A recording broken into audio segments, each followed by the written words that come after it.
Ito nga pala yung unang araw na magiging tambay tayo sa bahay. At dahil nga hindi tayo sanayin na maging tambay lang sa bahay, kaya ewan ko kung anong kalalabasan mga mare. Hinatid ko nga muna sa school si Henrik mga mare, pagkatapos umuwi na rin ako ng bahay at alam niyo ba ang nangyari, nakatulog ako.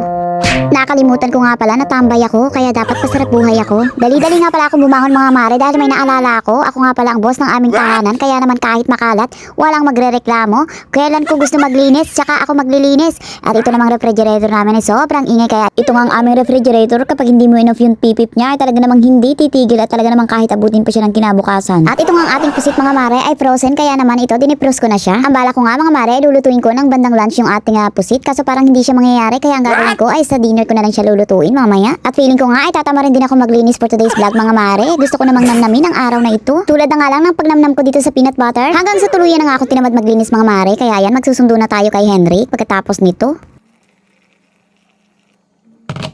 Hi mga mare!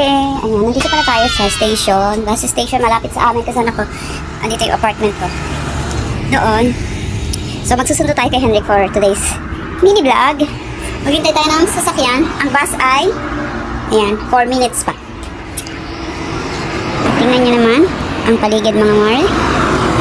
Mainit. So nandito na tayo mga mare. Naglalakad na tayo papunta sa school ni Alaga. Ayan.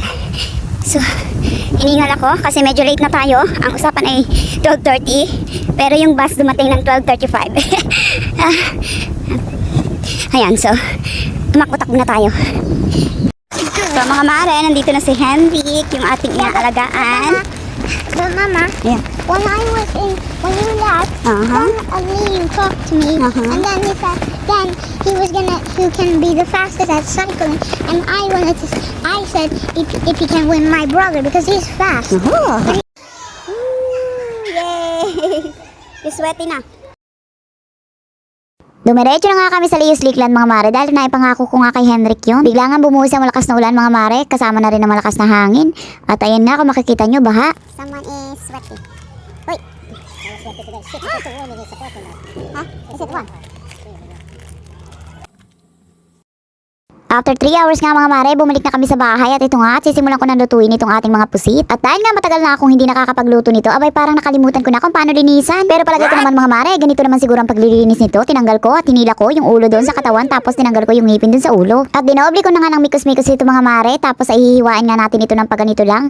Alam nyo ba na sa halagang 40 kronor ay makakakain ka na at makakapag-ulam ka na ng pusit. Siguro kung para sa iba, mahal na yung 40 kronor, pero para sa akin ay sulit na rin kung nagkikraving ka naman at hindi mo kayang ubusin ng maramihan, ay pwede mo nang pagtsagaan itong mga ilang piraso lang. Nagpitpit nga pala ako ng 3 butil ng bawang mga mare, saka ako minekos-mekos. At sa totoo lang mga mare, hindi ko talaga alam kung anong luto ang gagawin ko dito sa ating pusit. Bahala na mamaya mga mare kung anong kalalabasan itong ating pagluluto. Pagkatapos ko nga masadsad itong ating kamatis, ay sinunod ko naman itong ating bombay. Itong ating bombay na kaya tayong payakin kahit wala naman tayong talagang problema. Nang namekos-mekos na natin lahat ng ating kakailanganin sa pagluluto, ito at niready ko naman itong ating mahiwagang kaserola na napakaganda, kasing ganda ko. Kayo na lang mga mare maghanap kung nasaan banda yung ganda ko. Ang gusto ko lang dito sa ating mga rekado mga mare, ipipisat-pisatin ko para naman kumataas ang sabaw.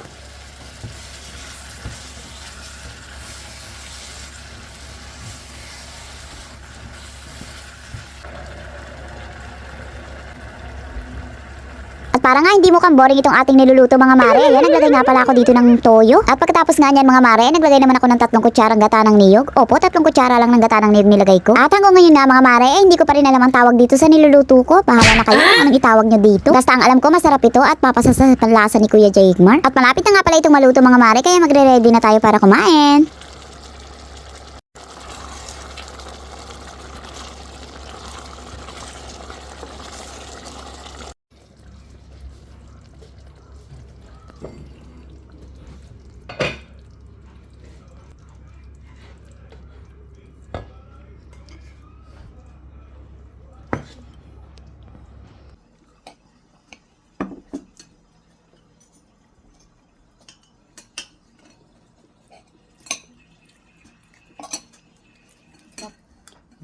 Sarap.